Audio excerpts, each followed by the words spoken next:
I'm happy to say that I mostly like the Callisto Protocol. It's not everything I was hoping it would be, but Striking Distance clearly had a vision, and for better and for worse, they stuck to it. It's far more linear than I had anticipated, possibly the most linear game I've played in many years. It's a bit repetitive in some areas, and it doesn't entirely stick the landing, but despite all of that, I really enjoyed my time with it.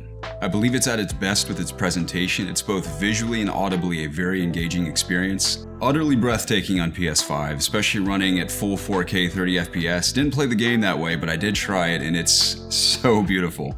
But thankfully it does run really well with dip-down settings at 60 FPS. I had very minor frame drops. I only crashed once. Striking Distance soon after updated the game. I didn't have any crashes after that, so playing it performance mode was very functional. Loved it for that. Only bummer being you can't switch back and forth at will while you're playing. You actually have to go back to the main menu to switch to performance mode, which I'd love to see an update in the future, especially when New Game Plus rolls around, to enable you to switch back and forth at will. Not entirely necessary, doesn't ruin the game for me by any means, but I would have liked to have switched back and forth just to enjoy some of these visuals at their full quality in some areas. And ironically, it's full of blood and gore and horrific imagery and scary monsters and full of jump scares. There wasn't a single scary moment in the game, and a lot of that has to do with the gameplay, the way the game's designed. I'll get into that in a little bit. But it does have an excellent soundscape, and the soundscape definitely amplifies the visuals overall and contributes to some of the creepier moments, like for example having monsters crawl around in the vents is kind of scary. Some of the breathing sound effects and the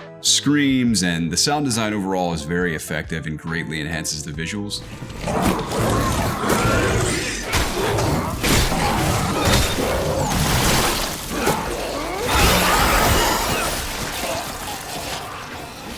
And complementing both is the phenomenal DualSense integration. Everything from firing and reloading weapons, changing the orientation of a weapon, doors opening, dishing out hits and taking hits, feedback of your footsteps while you're sprinting, and even these subtle ticks that pulse through the haptics of the handles as you navigate menus is a really sensual feeling as I describe them. It's a strange thing to say, but it feels good and it was a great addition.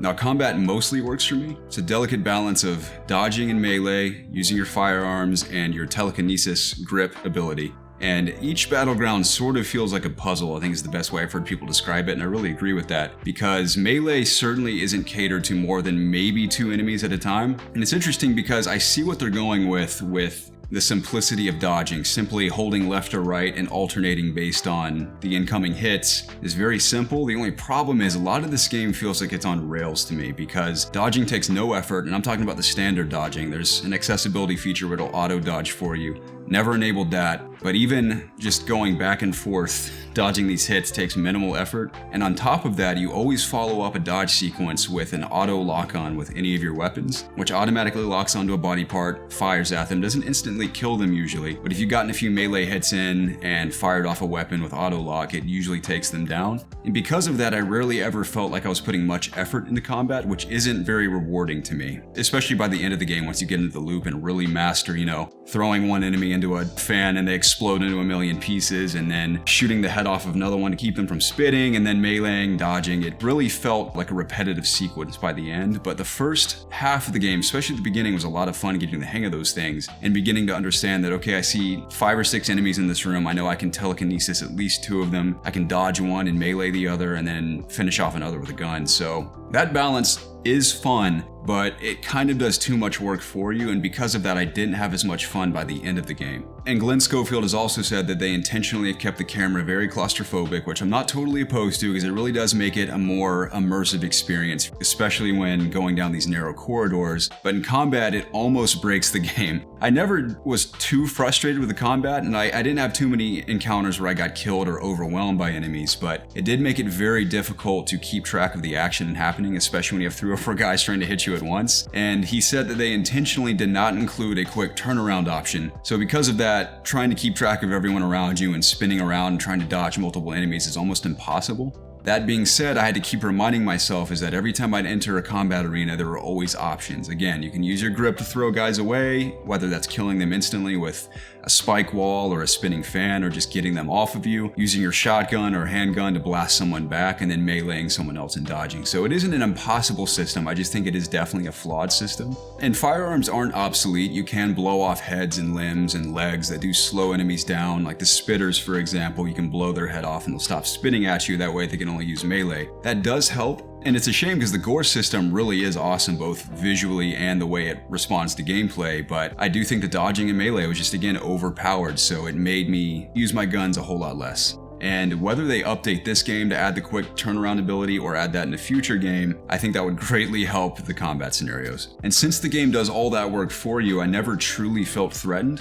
I always felt almost invincible. I felt very powerful, which is fine, but it takes away from what I think works for horror games, is when you always feel vulnerable, you always feel at a disadvantage or overpowered.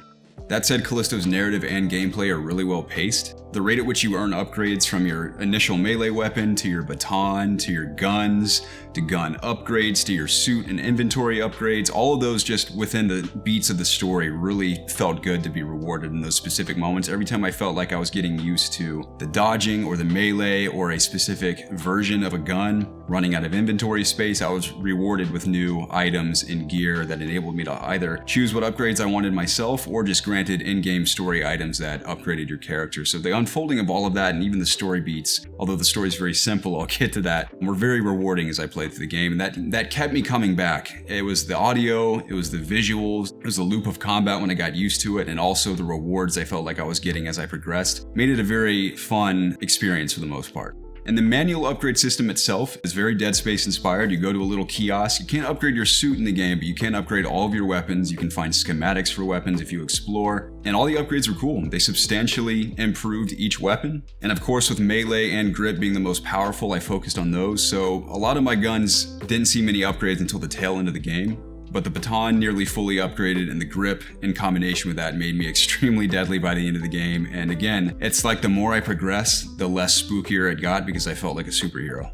And in between combat, as I said, it's a very linear game, but thankfully there are plenty of side areas to explore that reward you handsomely, both narratively and in gameplay. I thought the world building was pretty impressive. I liked exploring Black Iron Prison. All the side areas had all these, of course, complete catastrophes that had happened before I got there, and sometimes there'd be surprise enemies, but along the way you'd find plenty of loot that you could either sell, like artifacts and whatnot in the store to upgrade your gear. You'd find audio logs that were never too interesting, but they definitely fleshed out the world and the lore a bit more. And most of these side areas were surprisingly lengthy. It was rarely ever just a small closet you walk into and find a secret chest or something. There's always a series of rooms or hallways or things to crawl under, hidden air ducts to unlock with your grip. So the majority of side areas I discovered and explored definitely broke up the monotony of some of the more linear areas. And thankfully the level designers and the artists went all out with these areas. I never felt bored with my environment. Everywhere I explored, whether I was progressing straight forward or branching off into a side path, they were just gorgeous. So from start to finish, the game was almost perfectly paced with the exception of one level where you go down to the depths and deal with these blind enemies that heavily encourage stealth. You don't have to stealth all of them, but a lot of these sequences heavily encourage it because you're easily overwhelmed by sometimes a dozen of them. And the stealth works, it's just not all that interesting because again, like many other things in the game, it's very straightforward, it's very simple. And I found myself cheesing a lot of these blind enemies because I could skirt just right past them, circle around and stealth kill one right next to another one. They wouldn't hear me just flipping this thing over and stabbing it to death. You could even grip an enemy and throw it into a wall, and these apparently very perceptive blind enemies can't hear you throwing their friends into walls or stabbing them to death, but they can hear me run right past them. It's kind of strange, but doesn't break the game. It's not horrible. It's just one of the more undercooked aspects of the gameplay. The main aspect of the gameplay that feels very much caught in between generations are some of the set pieces, and mainly all the shimmying through tight spaces, crawling under things, and crawling through air vents was shocking by the end how many times you do that. And I understand developers want to mask loading, but the hard thing is that there's a lot of hard cuts in this game where loading loads into the next chapter and to the next level. But on top of that, they have all these shimmying sections of the game where the game needs to load. And I understand, again, kind of like what the God of War developer said, it's necessary to inform the player you're going in the right direction, but it happened so frequently that I was just blown away by the end of it. And on the subject of repetition, there were a couple of enemies that kept popping up far too often. There were these little slug things that sometimes you'll open a locker or open a chest, it'll latch onto you, and it's the same animation every time where you just have to button mash and your character Jacob rips it off and throws it to the ground. There's also this egg sac enemy that inside it has a human head attached to a long neck like an anaconda that'll shoot out and attach to you, and same thing, you just button mash before it draws you in, rip it off, and then you can stomp the egg and kill it. And every time I encountered one of those enemies, it was the exact same animation and played out the same way every single time. So by the 12th time I dealt with one of these enemies, it was honestly just laughable. Enemy variety overall is fairly strong. It's not unlike anything you've really seen in any other action adventure game or any other action horror game. And there are a couple of action set pieces. I remember seeing a demo a few months before the game came out of a developer walking through the sequence where you're falling through a sewer down like a rapid river, and works fine.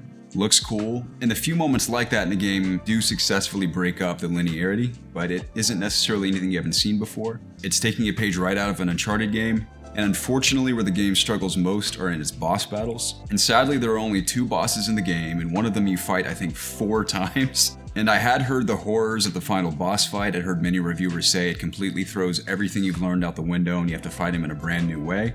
And I didn't find that to be entirely true. It's definitely not true. There is some validity to that criticism, but I did struggle at first, but then I realized what it wanted me to do, and it's not as bad as people have described, but it is a very sour note to end the game on, unfortunately.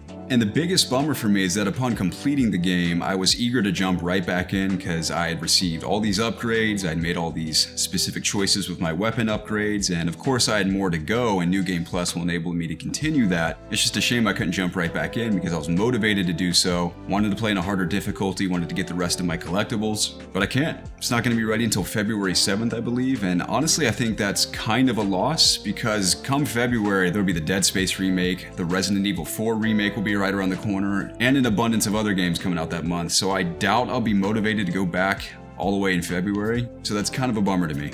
And I don't have a whole lot to say about the story. I won't spoil it. The writing's very suitable. It's a good old-fashioned creepy horror story in space. There certainly weren't any surprises along the way. All of the moments that I assume were meant to be twists in the game, I saw coming. Everyone does a great job with their performances, and for the most part, I was very entertained.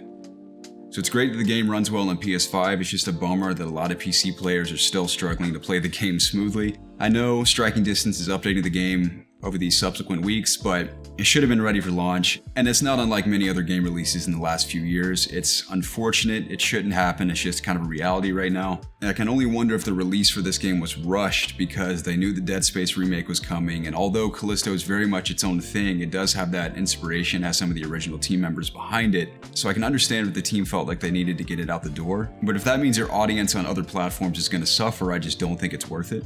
And I also have to wonder if features were cut or simplified because of wanting to get this game out before Dead Space, before Resident Evil. They may have caught wind of these other games long before the game was ready for release, or maybe within the last year, I don't know. But the aspects of the game that felt overly familiar, maybe a bit too simple, and undercooked may or may not have been a result of wanting to rush the game out the door.